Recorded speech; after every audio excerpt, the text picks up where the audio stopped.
Welcome to the Insight Meditation community of Charlottesville, Virginia. You can find all of our program offerings and information about our Sangha at www.imeditation.org. We meet weekly on Tuesday evenings at 7 p.m. Eastern Time, currently on the Zoom platform for meditation and a Dharma talk given by one of our teachers. We also meet daily at noon Eastern Time on Zoom for sitting practice. We hope you can join us. Old hands. Well, I'm Marylouise Kelley, one of the teachers here at IMCC, and it's good to be sitting with you tonight. Well, I imagine that when we set our intention for our practice tonight, some of us may have had this ideal of reaching some level of, presence, a serene state full of ease. If our ideal meditation were a pond of water, it would be crystal clear, still, smooth, and reflecting like a mirror so we could see clearly. But on many days, our minds are anything but clear. The peaceful pond can be all stirred up, and on some days, it might even feel like a thundering waterfall. So I know I've mentioned that I like to go for a morning walk along the river with my dog, Winnie. It's my happy place. And some days I might listen to a podcast or listen to the news as I go. Other days it's nothing at all, just trying to intentionally enjoy myself by the river. But when I'm listening to a podcast, have the earbuds on, or just listening to the chatter in my mind, if I stop to greet a neighbor or I turn off the sound when it's over, it can be sort of shocking to see the measure of beauty that I'd been missing when my mind was ruminating about the podcast going through my ears. So I remove them, and suddenly the bird song is thunderous, and the trees are full of new leaves and flowers and bluebirds. And I was missing it because I was tuned into the sound of my ears or the commentary in my head. We can just fill ourselves up with the media that bombards our senses day after day. Pema Chodron teaches that in the midst of heavy dialogue with ourselves, we're engaged in small mind. In Tibetan, it's called sem, discursive thoughts, this stream of chatter that's always reinforcing our sense of self. Sort of I, me, my thinking. I need to do this. What are people thinking of me? And then the other Tibetan word for mind is ripka, which means intelligence or brightness, the wisdom mind, the unfabricated mind. And it's always present and available to us when we stop talking to ourselves. So lately I've been noticing that my mindfulness depends not on adding ideas or thoughts or inquiries or mantras, but on taking things away. In a mind that has a running commentary narrating my day, there's little room for silence or space or presence. But what a relief when I notice that quiet awareness, when I turn to that, because it's always available to me. Jack Kornfield describes it this way. He says, this practice is not like going to the department store. It's like going to the dump. What can you get rid of? Well, tonight I want to focus on the Buddhist teachings about the hindrances to mindfulness, the obstacles that block the road to spiritual progress and concentration, how to recognize them, how to let them go, and when necessary to work with these hindrances to understand better why these cravings emerge and what will help them go away. So this teaching comes from the Buddhist teachings in the Satipatthana Suttta, where the Buddha gives us instruction on the steps to establish mindfulness as a direct path to Nibbana. And Bikkhu Analayo, a monk and Buddhist scholar, has written a series of books on Satipatthana meditation as well as a practice guide to explain how the Buddha's guidance might be actualized in everyday practice. And I'll be relying pretty heavily on his approach here. So, how does one translate these instructions for realizing mindfulness into everyday practice? Well, as we did when we meditated earlier, we often use these steps by tapping first into embodied mindfulness through the use of body scans, mindfulness of the breath. Then we regularly remind ourselves to return to the present moment through the use of anchors, returning to the immediate noticing of the senses, what we hear, what we see and touch, and letting go of the stories. We try to clearly see what is happening in the present moment and to be mindful. And then once some sense of mindfulness has been established, the Buddha directs us to examine the Dharma, the objects of the mind that make us more prone to insight, the teachings. And Bikkhu Analayo suggests that we focus specifically on two teachings. One is the hindrances to awareness, and the other, the awakening factors that help promote awareness. And tonight I'll talk about how being familiar with and befriending the hindrances can help us to stabilize the mind. Now we can learn to understand how these unskillful states emerge and how to recognize them and see how they pull us away from mindfulness. So the 5 hindrances to our spiritual practice, which many of you will recall, I'll name them and then come back to each of them in a little more detail. The first is sensual desire, or the wanting mind. The tendency of the mind to want whatever we don't have, more possessions, more time. The second is aversion, or not wanting. It can be anger or resistance or irritation, that sense of not wanting or pushing away the things that we don't like in our life. These can pop up when we're trying to be peaceful in meditation. The third is sloth and torpor, that lack of energy or drowsiness or dullness of mind, tiredness or daydreaming. And the fourth is restlessness and worry. Could be mental and physical restlessness or anxiety or the planning and worried mind. And the fifth is doubt, whether it's doubt in ourselves or our beliefs or the Dharma, or doubt in our practice. Am I doing this right? So these hindrances may sound very familiar. Perhaps you experienced one or two of them during our sit. I'm going to be asking in a minute, but maybe when we sit in silence in the evening, our old friend sloth and torpor wants to settle in because we're tired.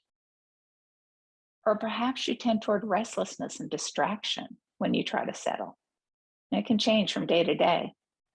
And when this happens, we tend to criticize ourselves for a lack of focus, or we judge our ability to meditate.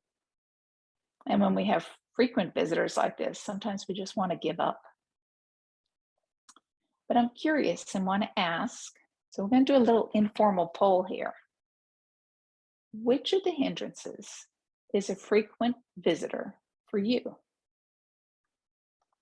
So with Judy's help, you're going to see a poll in front of you and give a little thought to see which of these hindrances sounds most familiar. Perhaps it's something came up as you sat tonight.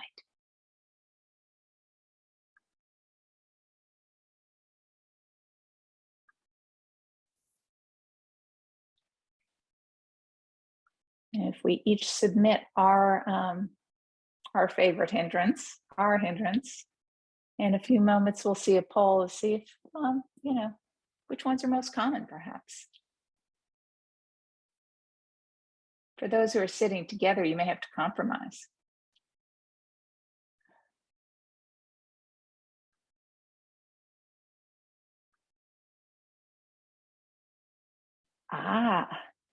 So far, this is what we have.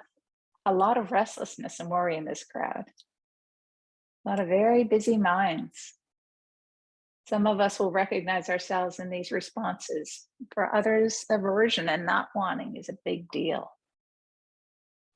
And of course, there's always some of that wanting mind, the sloth and torpor, and doubt mixed in. So we see a mix, and I bet from day to day, you might see, have days when other hindrances are more present for you. It can be helpful to know what's there. So when we know what's there, let's see,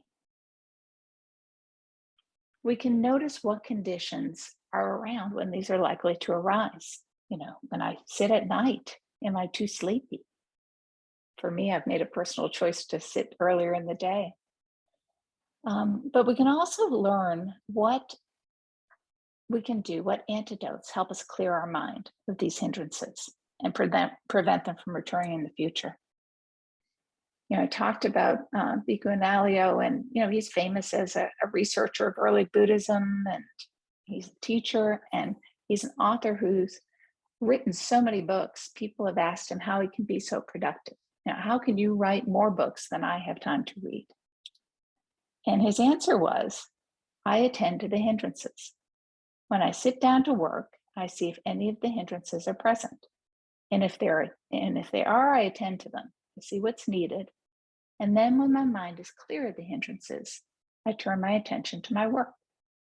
Anyone can do what I do, he says.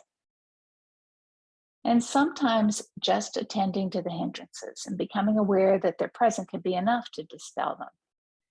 And we may want to get rid of them, throw them in the trash. But the thing is, the hindrances are aspects of our self-identity. They're sort of symptoms of the way we grasp, the way we tend towards being a warrior, or more likely to worry or be angry. So it may not be completely possible to get rid of them. But when we understand the hindrances and befriend them, they have lessons to teach us about the nature of the thoughts that distract us. And they can be clues about what conditions incline our mind towards awareness or mindfulness. Bikkhu Analayo suggests that we think of our approach to the hindrances like a skillful chess player. How did I get in this situation? What happened before I got here? How do I get out of it? And how can I maneuver to prevent this thought pattern from capturing me again? So when we pay attention to what's happening when those hindrances emerge, being curious about them, we can really learn a lot from them. So turn towards them with kindness and curiosity. What do I know about this? And we can also apply antidotes to meet the condition. So let's get to know them a little better in each one. Again, the central desire wanting mind is that wanting what we don't have. It can be that sense of, if I just had that car or that relationship, I'd be happy. Or the wish to just want a life that's different from what we have. The problem with central types of desire is simply the mistaken belief that true happiness can be found by satisfying the senses. If in the simile of a mind without hindrances, the Buddha talks about a mind without hindrances. It's like a mind of clear water. The wanting mind is like water dyed different colors to attract us and distract us, seeing things with rose-colored glasses and desiring them. And we'll return to that simile for the others as well. And let's face it, there are reasons that these hindrances arise. They come out of the causes and conditioning in our lives, and they include our cultural conditioning.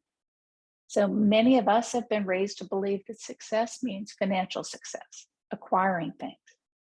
And in this country, consumption is almost a religion. So it's no wonder that when the mind gets quiet and left to its own devices, it can dwell on desire in the wanting mind. I'll be happy when I buy a house or get in a relationship or have money, when I can have what they have, the comparing mind. The wanting can just be wanting things to be different than they are now. And the antidote to this hindrance, in the classic teachings, Buddha suggests that wise attention to the repulsive natures of what we want. In the case of sexual desire, this might be contemplation of the body as skin, flesh, and bones, subject to death and decay. Or in the case of greed for possessions, we can focus on the unsatisfactoriness of acquiring more stuff. Is it really satisfying? This thing that we spend all of our energy to acquire. We can turn to gratitude and attention to the satisfaction for what we have, what's already here. And we can focus on the impermanence of possessions and desires. This made me think of my surprisingly effective method of quitting smoking 35 years ago, when I had a real craving for a cigarette. It was hard, and I didn't know if I could resist. I would tell myself, okay, you can have it.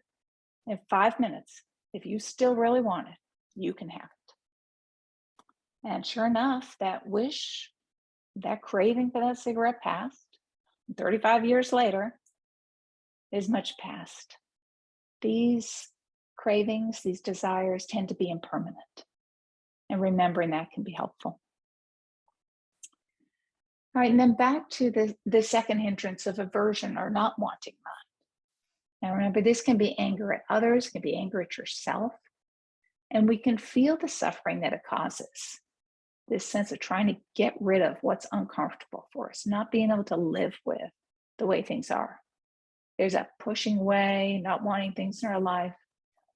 We might struggle with the unfairness of a chronic health condition for ourselves or for others. And then fear and judgment can all be forms of aversion because they're forms of disliking our current experience. And our hurt egos nourish anger in the form of competitiveness and envy.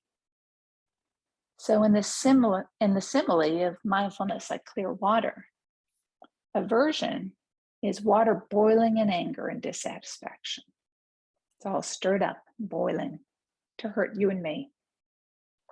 And the antidote to this suffering is noting the impermanent nature of painful feelings, that these feelings will pass. It's also cultivating kindness, metta, beginning with those who it's easiest to love. We're conditioned to find problems in our life, to seek comfort. And if we can notice how it feels when we put our attention on what is painful or uncomfortable, if we can put our attention to where there's more ease, we can ease our struggles. Joy overcomes ill will. And then back to the third hindrance of sloth and torpor, or weariness, dullness. In the simile, sloth and torpor is like water that is stagnant, thick with algae. Now, this can be true physical fatigue or boredom. And it can also be a way to avoid painful feelings or memories. So we might want to notice when we're feeling this sloth and torpor, we might want to ask, where's the energy gone? Why does it all feel used up? And sense into the conditions and causes that got us here. And the antidote to sloth and torpor is whatever arouses inspiration and energy. In the classic teachings, the idea was recollection of our own mortality, focusing on the breath and remembering that with each breath, I'm one step closer to my last breath. But other antidotes include physical activity, doing walking meditation, or focusing on energized breathing, focus on the in-breath. And also curiosity and investigation can brighten the mind, becoming very, very interested in what's happening when we're not feeling present. What's that like and where's it coming from? And that fourth hindrance that many of us experience, restlessness and worry, is like sloth and torpor in that it's related to energy. But instead of having too little energy, we have too much. And in the simile of the mind like smooth water, restlessness and worry looks like water stirred up by the winds and agitation.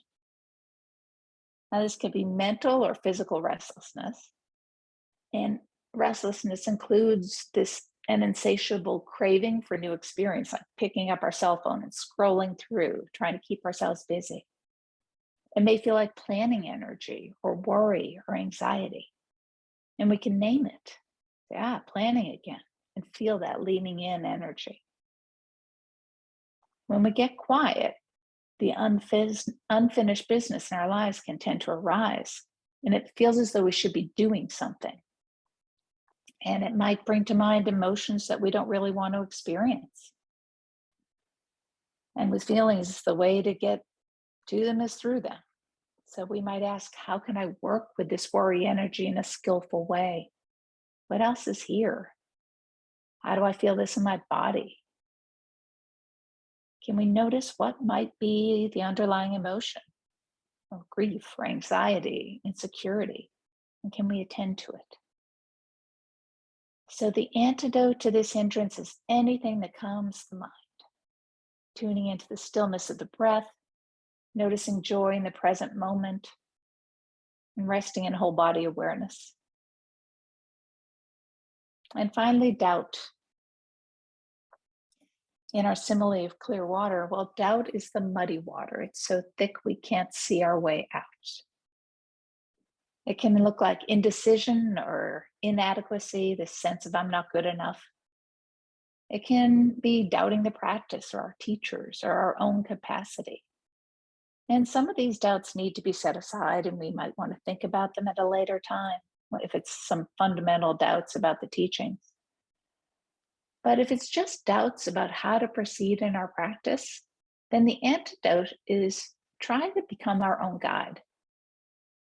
Maybe I can try this. If that doesn't work, we try a different approach, noticing what works for us to achieve mindfulness. So, just to summarize that simile of the mind like clear water, when we want to figure out which of the hindrances is present so we can choose the right antidote, it can be helpful to think about that simile. And at some point, Judy's going to put up a picture of that, and I'm going to ask you to just think about it. When our minds are unclouded by these distracting mind states, then we can see clearly. But here we go.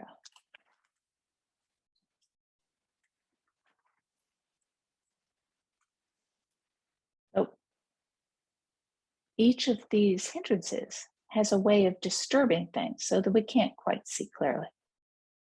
The first two, the desire and wanting and not wanting, tend to have a strong sense of ego. So a mind clouded with desire and wanting can be colored like a pond colored with dye. And we see through rose-colored glasses that make things different from the way they really are. That's the upper left. And remember, hatred and aversion may feel like water boiling with anger that burns us and others. Sloth and torpor in the middle is the water thick with algae and stagnated, low energy, while restlessness and worry in the bottom left looks like wind stirring things up and movement that doesn't move anywhere.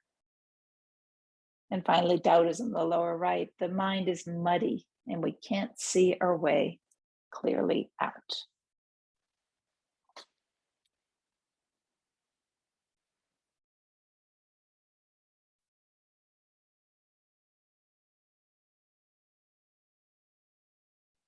I don't know if just reflecting on how on that simile can sometimes help us figure out which one is going on.